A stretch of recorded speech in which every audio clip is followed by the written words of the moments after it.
एक मुलाकात ऐसी शख्सियतों के साथ जिन्होंने दिया है अपने जीवन को एक नया मुकाम। रूबरू कराएंगे ऐसी कुछ हस्तियों के साथ एक खास शख्सियत के साथ मुलाकात जयदेव पटेल के साथ नंबर 1 इंडिया न्यूज पर। नमस्कार व्यूअर्स, मैं जयदेव पटेल और आप देख रहे हैं नंबर 1 इंडिया न्यूज। आपका एक बार फिर स्वागत है एक खास शख्सियत के साथ मुलाकात प्रोग्राम में। आज हम बात करेंगे दिल्ली के अलीपुर में कल शाम से जो भीषण आग लगी है, आखिरकार जो 16-17 घंटे बीत चुके हैं, उसके बाद दिल्ली फायर सर्विसेज की 35 दमकल गाड़ियां और 700 कर्मियों की कड़ी मशक्कत के बाद उस पर आखिरकार काबू पा लिया गया है। ऐसे में इसके पीछे क्या कुछ रीजंस थे आग लगने के और इसको कितनी चुनौतीपूर्ण तरीके से निपटाया गया, इन तमाम मुद्दों पर बात करने के लिए हमारे साथ खास सामान है दिल्ली फायर सर्विस के उप मुख्य अधिकारी संजय तोमर। संजय तोमर जी, आपका बहुत बहुत स्वागत आज हमारे प्रोग्राम में। नमस्कार जी संजय तोमर जी, आपसे मेरा पहला सवाल है कि आखिर कितना चुनौतीपूर्ण था दिल्ली के अलीपुर में जो आग लगी है उस पर काबू पाना आप लोगों के लिए?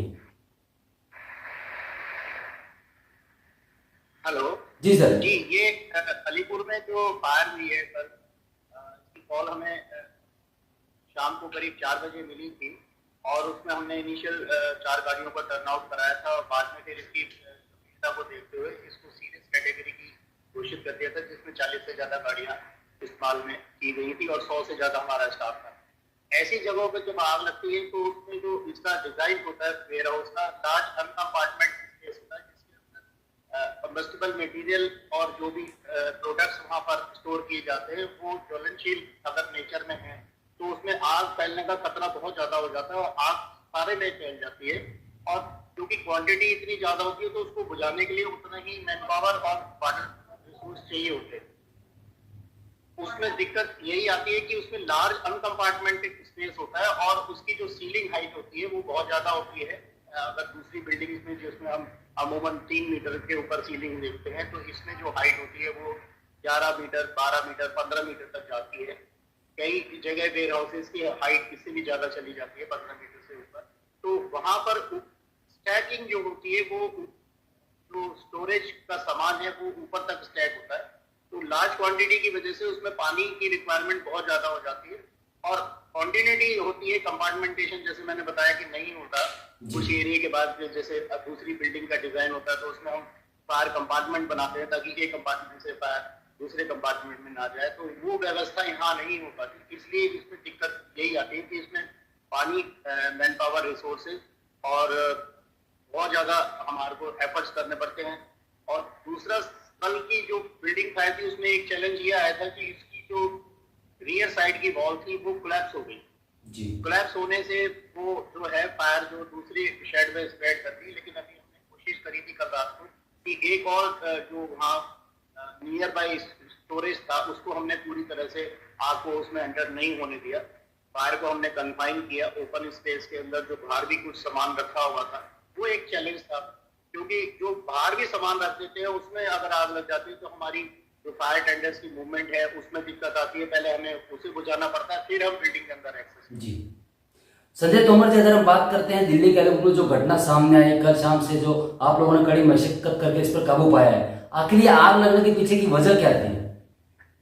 ये आग लगने की वजह तो बेसिकली ज्यादातर बिल्डिंग्स में ये तो इन्वेस्टिगेशन का इशू है कि पार्टिकुलरली कल जो आग लगी वो किस वजह से लगी।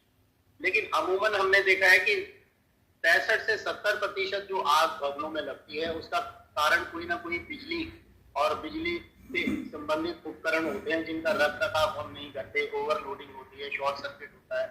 एक ही सॉकेट के ऊपर 5 एम्पेयर के सॉकेट के ऊपर हम 15 एम्पेयर का करंट ड्रॉ करते हैं।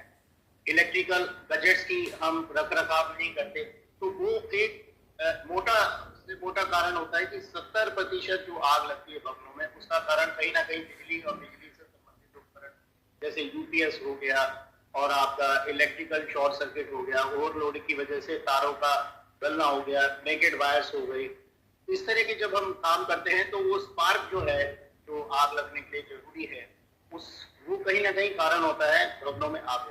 तो अगर हम बिजली का रखरखाव सही रखेंगे, अपने उपकरणों की मेंटेनेंस अगर हम रखेंगे, और कई इक्विपमेंट ऐसे होते हैं जो हीट रिलीज करते हैं उसके चारों तरफ हम ढक देते हैं। कई जगह ऐसा पाया गया है कि उसको जो वेंटिलेशन चाहिए बाकायदा इलेक्ट्रिकल इक्विपमेंट जिसमें हीट पैदा हो रही है उससे भी आग लग जाती है। अगर आप उसको बहुत नजदीक रख देंगे किसी ज्वलनशील पदार्थ के पास, तो उससे भी आप। जी संजय तोमर जी, कल जहाँ पे घटना हुई दिल्ली के अलीपुर इलाके में, क्या वहां पर फायर्स के जो नॉर्म्स थे उसको फुलफिल किया गया था? देखिए, ये तो उसका विषय है, देखना पड़ेगा, क्योंकि ये गाँव के अंदर जो लाल डोरा है और उसके अंदर देखना पड़ेगा, फाइल देखे ही हम इसका जवाब मैं दे पाऊंगा कि भी उसमें लेकिन उसमें फायर एक्सटिंग्विशर्स तो लगे हुए थे, खाली फायर एक्सटिंग्विशर्स के अलावा उसमें और कोई उपकरण मौजूद। जी संजय तोमर जी, आपसे मेरा एक आखिरी सवाल है कि कितना कुछ नुकसान इस पूरे घटना के अंदर हुआ, ऐसा आपका अनुमान है? देखिए, इसमें जहाँ तक सिटीजन्स के फायर से होने वाले नुकसान की बात है, तो इसमें सिर्फ जो सामान अंदर रखा था वही जला है, और उसमें किसी के हताहत होने की खबर नहीं मिली थी हमें। लेकिन फायर फाइटिंग और रेस्क्यू ऑपरेशंस के दौरान हमारे अपने एक दो कर्मियों को लगे की चोट, उनको फर्स्ट एड के बाद तो। जी संजय तोमर जी, आपने हमारे लिए समय निकाला और महत्वपूर्ण जानकारी हमारे साथ साझा करी, उसके लिए आपको बहुत बहुत धन्यवाद।